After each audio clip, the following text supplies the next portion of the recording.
Hello दोस्तों, नमस्कार करते हैं एक नए दिन के साथ नए व्लॉग की शुरुआत। और आज के इस नए व्लॉग की शुरुआत हो रही है सुबह के 8 बजे के साथ। और दोस्तों आज मैं जा रही हूँ हिंडोला खाल 10:30 बजे से। आज हमारे मीटिंग होने वाली है। आज हमारे यहाँ जो क्षेत्र पंचायत में समितियाँ बनती हैं तो वो बनेंगी। बाकी देखते हैं कि क्या क्या होता है। बहुत ज़्यादा दिक्कत होती है दोस्तों यहाँ से गाड़ी के लिए। पता नहीं मैं कैसे जाऊँगी, इतनी गाड़ियाँ चेंज। मेन तो देवप्रयाग से ऊपर हिंडोला खाल के लिए है। देखते हैं कोई मिल जाएगा तो ठीक है, नहीं तो अभी पता नहीं क्या होगा। तो दोस्तों इसी के साथ मैं सौड़ पानी के बैंड में पहुंच चुकी हूं और मौसम ना बहुत ज़्यादा ख़राब हो चुका है। ऊपर मैं मतलब आज 8 बजे निकल गई थी, 9 बजने ही वाला है। अब जाके मैं यहाँ पे पहुंच रही हूँ और अब यहाँ से मुझे हिंडोला खाल जाना है। पता नहीं गाड़ियाँ मिलेंगी, बहुत ज़्यादा दिक्कत हो रही है यार दोस्तों। अभी मुझे स्कूटी लेनी पड़ेगी, है ना भाई। बिना स्कूटी के नहीं चलेगा काम, सीखना ज़रूरी पड़ेगा, नहीं तो बहुत टफ हो जाएगा मेरे लिए ऐसे डेली डेली। और अगर कोई बुक भी करेगा ना इंसान, कितने दिन जी करेगा। 2000 रुपये की गाड़ी बुक होती है हमारे हिंडोला खाल तक के लिए। तो अभी मैं ना जाऊंगी पैदल आगे साकनी धार तक, क्योंकि वहाँ से एक और बीडीसी मेंबर है तो वो भी चलेंगे हमारे साथ। और उधर आगे से आई मैं पैदल पैदल। तो दोस्तों इसी के साथ हम लोग पहुँच चुके हैं ब्लॉक में। और यहाँ पर रही मेरी चाची सास के रोड से। तो अभी चलते हैं हम लोग, इनके साथ आई मैं अभी।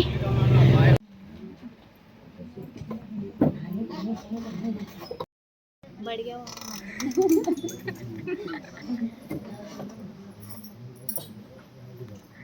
समय हो गया है शाम के 4:30 बजे का और हिंडोला खाल से मैं पहुंच चुकी हूं घर। आज काफ़ी सारी दिक्कतों का सामना करना पड़ा, सेम वही रीज़न गाड़ियों का। और अभी मुझे बहुत जल्दी ना स्कूटी लेनी पड़ेगी, चाहे मैं सेकंड हैंड स्कूटी लूँ, क्योंकि फर्स्ट हैंड तो नहीं लूँगी। सेकंड हैंड इसलिए क्योंकि मुझे चलानी नहीं आती अभी, तो मैं सेकंड हैंड में सीख भी जाऊँगी। और मेरे घर में ऐसा कोई है नहीं कि जो उसको डेली यूज़ करे। मुझे कभी कभी जाना होता है इधर उधर, तो कभी कभी जाने के लिए सेकंड हैंड फ़िलहाल पहले ठीक है। तो अगर आपके संज्ञान में कोई होगी एक सेकंड हैंड स्कूटी तो मुझे ज़रूर बताइएगा। और आज मैं हिंडोला खाल क्यों गई थी, मैं आप सभी लोगों को वो चीज़ें भी बताती हूँ। आज ना हमारी हिंडोला खाल में बीडीसी की मीटिंग थी, जिसमें कि आज हमारे यहाँ पे मतलब समितियों का गठन किया गया। और 6 समितियाँ होती हैं क्षेत्र पंचायत सदस्य में। 6 समितियों में एक अध्यक्ष और 6 सदस्य होते हैं। तो मुझे भी 2 समितियों में सदस्य बनाया गया है। सबसे पहले नियोजन समिति में, दूसरा शिक्षा समिति में। सबसे पहले तो मुझे केवल एक ही समिति में रखा गया था, जो कि केवल शिक्षा समिति थी। बाद में कुछ चीज़ें हुई सदन में, जो कि मुझे नहीं लगता कि वीडियो के माध्यम से मुझे बताना चाहिए। और कुछ चीज़ें ऐसी हों कि जो सदन के अंदर तक ही रहें तो सही है। वैसे मैं बोलने के लिए बोल सकती हूँ, बट हर चीज़ें बताना ज़रूरी नहीं है फ़िलहाल। अगर कुछ आगे लगता है ऐसा कि बताना चाहिए तो मैं बताऊँगी। तो फिर बाद में कुछ हुआ तो उसके बाद मुझे भी नियोजन समिति में रखा गया है।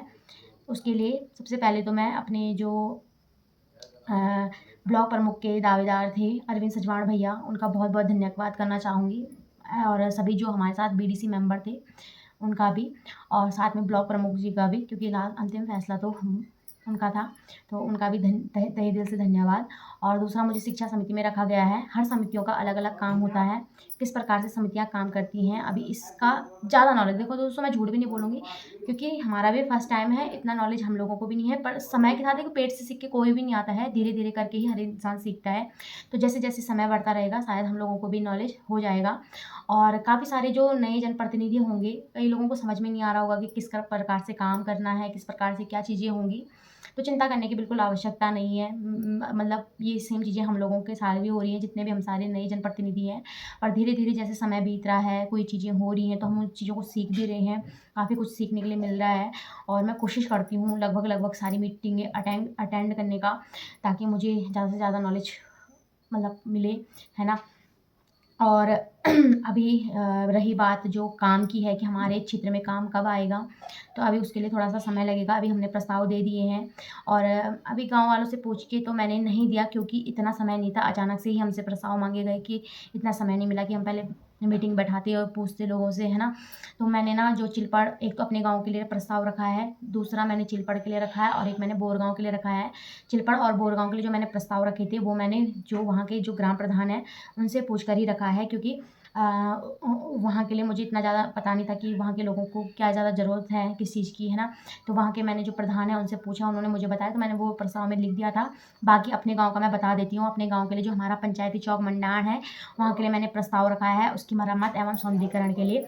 और क्योंकि ये ना जो हमारा पंचायती जो मंडार है वो व्यक्तिगत किसी का नहीं है, ना मेरा है ना किसी का है, वो सार्वजनिक है जहाँ पे हमारे सामाजिक और धार्मिक कार्य दोनों होते हैं। तो इस वजह से मेरा ऐसा था कि मैं चलो पहले मंडार के लिए रख देती हूँ, क्योंकि उसकी स्थिति बहुत ज़्यादा ख़राब हो रखी है। तो मुझे लगता है कि पूरे गाँव वाले ही चाहते होंगे कि वो अच्छा लगे, अच्छा मतलब सही हो जाए, क्योंकि जैसे शादी-ब्याह कुछ भी होता है तो सारे लोग आते हैं वहाँ पे, तो उससे हमारे गाँव की ही इज़्ज़त बढ़ेगी मुझे लगता है ना। बाकी अभी मतलब खुली बैठक जो होने वाली है, आम बैठक, तो उसका डेट भी रिवील हो मतलब आ चुकी है। तो बहुत जल्दी वो मीटिंग होगी, उसमें जितने भी ग्रामवासी हैं वो अपने मतलब प्रस्ताव रखते हैं। तो उस समय मुझे भी पता चल जाएगा कि क्या-क्या दिक्कत, परेशानियाँ अन्य हैं जिनके लिए हम प्रस्ताव दे सकते हैं, है ना। बाकी तो साल भर में 1 या 2 निधि मिलती है क्षेत्र पंचायत को, बाकी तो क्या ही है ना दोस्तों। और इसी के साथ मैं ना एक और चीज़ कहना चाहती हूँ कि जो हमारे ब्लॉक प्रमुख हैं काफ़ी अच्छे हैं, और उनके लिए मैं एक और बात कहना चाहूँगी कि उन्होंने एक बात कही थी जब हमारी शपथ हुई थी, क्योंकि पक्ष-विपक्ष मतलब होता है, जैसे 2 ब्लॉक प्रमुख के लिए 2 व्यक्ति थे इस समय दावेदारी कर रहे, एक अरविंद सजवाण भैया, दूसरे जो विनोद बिष्ट भैया जो ब्लॉक प्रमुख बने हैं, दोनों कर रहे थे। तो कुछ लोगों ने उनको वोट दिया होगा, कुछ लोगों ने अरविंद भैया को वोट दिया होगा, है ना? हर किसी का अपना-अपना मत था, दिया, चलो वो चीज़ें हुई, चुनाव चले गए हैं। उसके बाद हमारे जो ब्लॉक प्रमुख हैं, उन्होंने बहुत अच्छी बात कही थी कि हमें दलगत राजनीति नहीं करनी, मेरे लिए पक्ष-विपक्ष कुछ नहीं है, मेरे लिए सारे लोग समान हैं। तो उम्मीद करती हूँ उन अपने ब्लॉक प्रमुख जी से कि आपने ना जो मतलब बातें कही हैं, आप उसमें अमल करेंगे, और जो जितना हमने आपके बारे में सुना है, काफ़ी लोग उनके लिए ना मेरी वीडियो में आके भी कमेंट करते हैं, जो उनके रिश्तेदार होंगे, कि वो बहुत अच्छे हैं और वो किसी के साथ पक्षपात नहीं करते हैं। तो उम्मीद करती हूँ जो उनके बारे में बोला जाता है वो सत्य होगा, और अ, इन सब चीज़ों से हटकर एक अच्छा नेता उसी को ही कहा जाता है मेरे हिसाब से, जो ये नहीं देखेगा कि इसने मुझे वोट दिया, ये नहीं दिया। अगर वो सबका जनप्रतिनिधि है तो वो सबको साथ लेके चलेगा, है ना? और बाकी देखते हैं आगे किस प्रकार से हमारे जो ब्लॉक प्रमुख जी हैं वो सारे बीडीसी मेंबर को किस प्रकार से अपने साथ लेकर चलते हैं।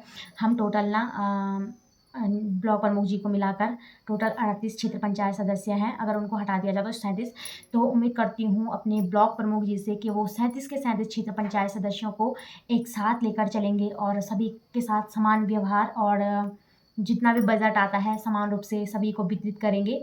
और जो चीज़ें हमने उनके बारे में सुनी हैं, क्योंकि ये देखिए 5 साल हैं, आए चले गए, है ना? 5 साल ही तय नहीं करने, इसके आने वाले बाद के भी 5 साल तय करने हैं। आज वो ब्लॉक प्रमुख है, क्या पता कल को विधायक बने।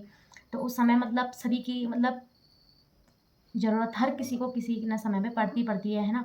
तो अगर आज वो सभी 38 क्षेत्र पंचायत सदस्य की मदद करते हैं, तो शायद कल वो सारे क्षेत्र पंचायत सदस्य भी उनके साथ खड़े होंगे, है ना?